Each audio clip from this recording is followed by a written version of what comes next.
This is not to add up the fire, magapong, or just punan lang ang istorya. These are just my personal reflections. Change oil. Well, parte ito ng ating limitations bilang isang tao. As long as nabubuhay tayo, we are all played and tricked by temptations. And human as we are, or as marupok as we are, we give in to these tricks. And this is the point where people cheat. We are not strong enough to hold on to our promises, or even cannot keep our words. So, why some people cheat?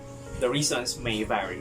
Sobrang dami, natukso, nadala lang, etc. To the point na ang mga reasons na yun ay hindi naman talaga rason. They are just excuses or alibis. So, why they cheat nga? The answer is messy, convoluted, and very hard to understand. And the answer would lie only to the person doing it. Actually, there are a lot of reasons. Maraming rason sa mga taong sinungaling. Some of these are lack of communication, they are lonely, or it might be that they are angry, galit sila with their partner, or sometimes it's just they cheat without malice. Gusto lang nila magpa-change oil. And that's very irresponsible. Other reason might be nanlamig lang kasi may pinag-iinitan na palang iba, na fall out of love daw, or baka fall out of temptation.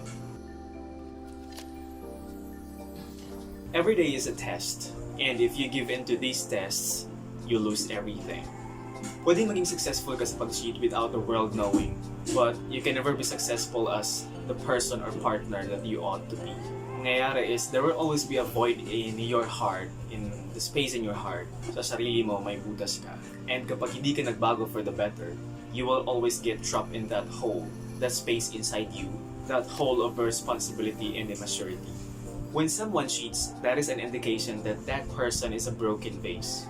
Whether how hard you try na baguhin mo yung taong nanloko, kapag hindi siya nag-effort sa sarili niya na magbago, that person will always be a failure in a relationship.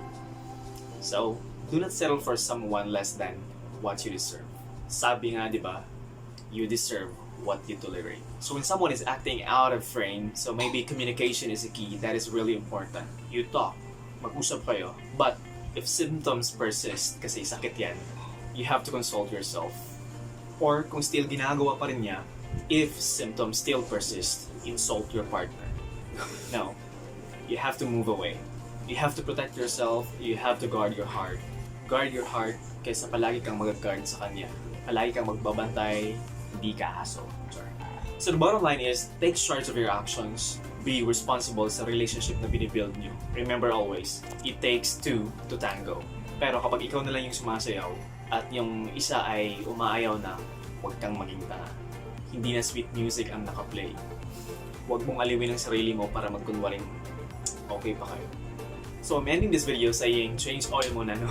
I'm ending this video saying, hindi mo ikakaganda o ikakagwapo ang panloloko. At hindi ka magiging bayani kung martir ka sa pangloloko.